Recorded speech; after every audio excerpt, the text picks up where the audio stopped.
Assalamualaikum warahmatullahi wabarakatuh. Kami dari Universitas PGRI Palembang, Program Studi Pendidikan Jasmani, akan menjelaskan hak dan kewajiban negara. Sebelum menjelaskan hak dan kewajiban negara, kami akan memperkenalkan nama-nama kelompok kami. Perkenalkan, nama saya Ihsan Kamil, NIM 2021023006, dan rekan saya Alpin Merdiansyah 2021151026, dan selanjutnya rekan saya Eric Williams, NIM 2021151008, dan selanjutnya Ahmad Syahril, NIM 2021151011, dan selanjutnya Mawan Jerian Saputra, NIM 2021151037. Baiklah, kami akan melanjutkan presentasi kami yang akan dimulai dari saya sendiri. 1. Konsep dan ciri negara hukum. Pengertian negara hukum.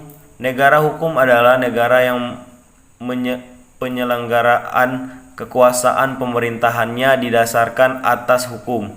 Di dalamnya, pemerintahan dan lembaga-lembaga lain dalam melaksanakan tindakan apapun harus dilandasi oleh hukum, dan melaksanakan tindakan apapun harus dilandasi oleh hukum dan dapat dipertanggungjawabkan secara hukum dalam negara hukum.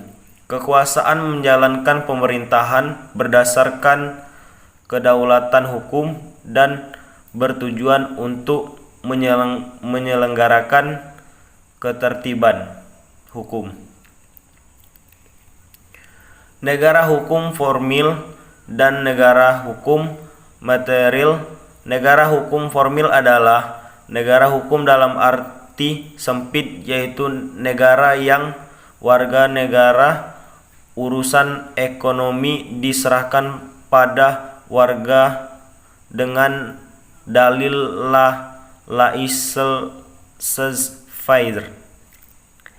Laissez-aller yang berarti bila warga dibiarkan mengurus kepentingan ekonominya sendiri, maka dengan sendirinya perekonomian negara akan sehat. Negara hukum material atau dapat disebut apartheid adalah negara yang pemerintahannya memiliki keleluasaan untuk turut campur tangan dalam urusan warga dengan dasar bahwa pemerintahan ikut bertanggung jawab terhadap kesejahteraan rakyat. Negara bersifat aktif dan mandiri dalam upaya membangun kesejahteraan rakyat. Oke, selanjutnya akan dijelaskan oleh rekan saya Alpin. 1. Konsep dan ciri negara hukum. 3 ciri negara hukum. Profesor Sudargo Gontama mengungkapkan ada 3 ciri atau unsur dari negara hukum, yakni sebagai berikut. A. Terdapat pembatasan kekuasaan negara terhadap perorang, artinya negara tidak dapat bertindak sewenang-wenang. Tindakan negara dibatasi oleh undang-undang. Individu memiliki hak atas negara atau rakyat memiliki otoritas.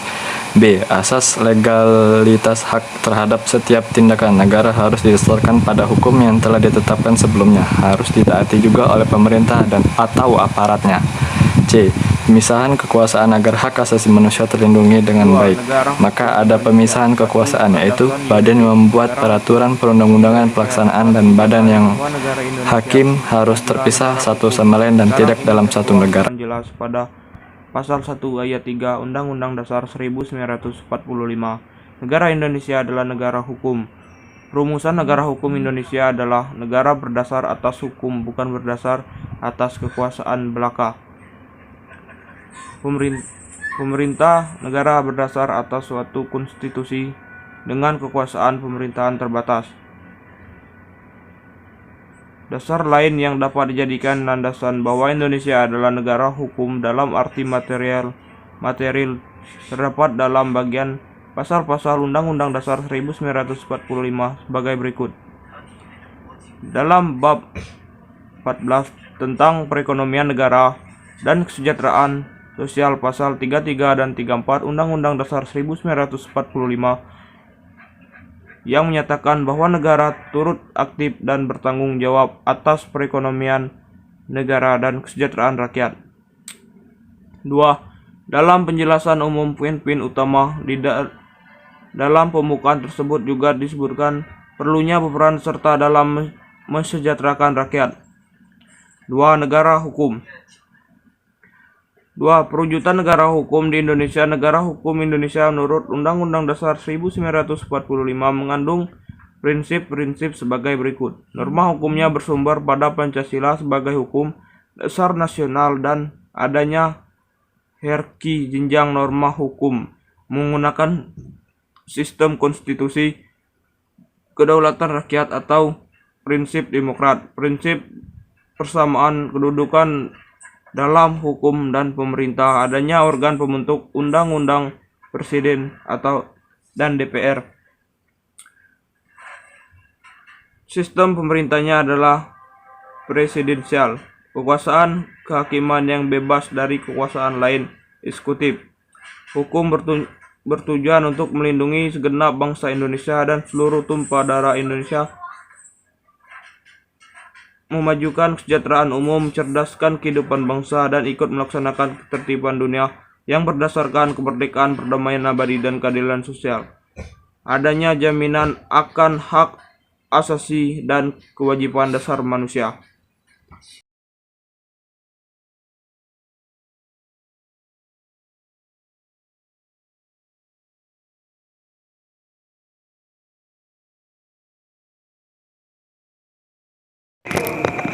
Tiga, hubungan negara hukum dengan demokrasi.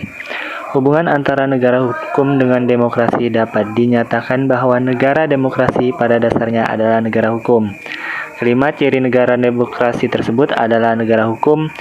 Pemerintahan di bawah kontrol nyata atas masyarakat, pemilihan umum yang bebas, prinsip mayoritas, adanya jaminan terhadap hak-hak demokrasi.